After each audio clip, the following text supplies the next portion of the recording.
Hi guys, this is gsno.com and I'm here with the OPPO Reno10 Pro. It's just been unveiled in Europe and we're dealing here with a phone focused on two aspects.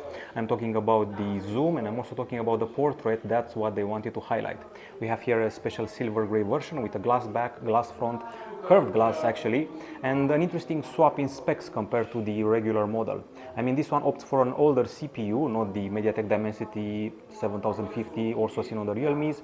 Instead opts for a Snapdragon 778G. An interesting choice, even though that CPU still holds its own even nowadays. So you can see it here, Snapdragon 778G. The screen is pretty much the same as we've seen on the Realme 11, Realme 11 Pro. It's a 6.7-inch AMOLED Full HD Plus with a 120 Hz refresh rate. You're also getting plenty of RAM, 12 gigs on this model. The regular one has 8, expandable by up to extra 12. Now the battery capacity decreases to 4600 mAh down from 5000, but the charge is faster at 80 watts. The core of the experience is the camera setup. The front camera is a 32 megapixel shooter which has autofocus and RGBW sensor, the W being extra white pixel meant for, well, brighter selfies. Now aside from that, the phone is once again promoted as doing a solid zoom and also solid portrait. Okay, so yeah, there's that. I think it's time to discuss the camera at the back side. So the main sensor is a 50 megapixel shooter.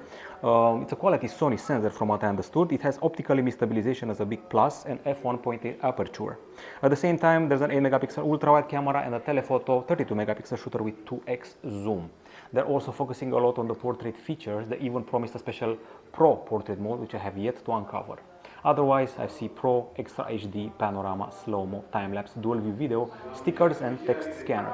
In the portrait mode, you have the 2x zoom, you have the regular zoom, and you have the retouch and the filters. There's original, there's AI color portrait, there's bokeh flare, dating from back in the day of the OPPO Reno6 Pro, vivid, warm, cool, gray, and so forth. Okay, now aside from that, there's the regular photo with the option of high, which is higher resolution, which is all the pixels. Then there's the video with an extra feature here for ultra steady, which, well, better stabilization during videos. There's nighttime, and I would say that's about it. I have yet to uncover that Pro portrait mode, which they've been talking about, probably when it comes to the time for a full review. Now, if you want software, this is a ColorOS applied on top of Android 13. You can see it here, 13.1 is the ColorOS version. And as usual for an OPPO phone, they're involving a sidebar from here, which can be used for multitasking. Also, as usual for an OPPO, they're keen on games with a performance mode, with a gaming tools panel, with game captures, and so much more. At the end of the day, no matter how you promote the phone, it's still going to be all about the zoom, the portrait, and things like that. Now, let's see what else I forgot here. I actually didn't speak about the design that much. I only mentioned the glass, plastic frame, and the glass at the front, curved glass. It may be metal, this frame, but I highly doubt it. I can tell you that we get IPX4 certification, meaning you can take some minor splashes of water. It weighs 185 grams. It comes in silvery gray or glossy purple. It's got a fingerprint scanner in the screen, and at the same time I should probably also mention that it's available with 5G connectivity with Wi-Fi 6, Bluetooth 5.2 and NFC. Storage is 256 gigabytes, and I'm actually pretty curious to see how the selfies are handled. We're dealing here with a selfie camera with autofocus, which is something that not even some flagships possess nowadays.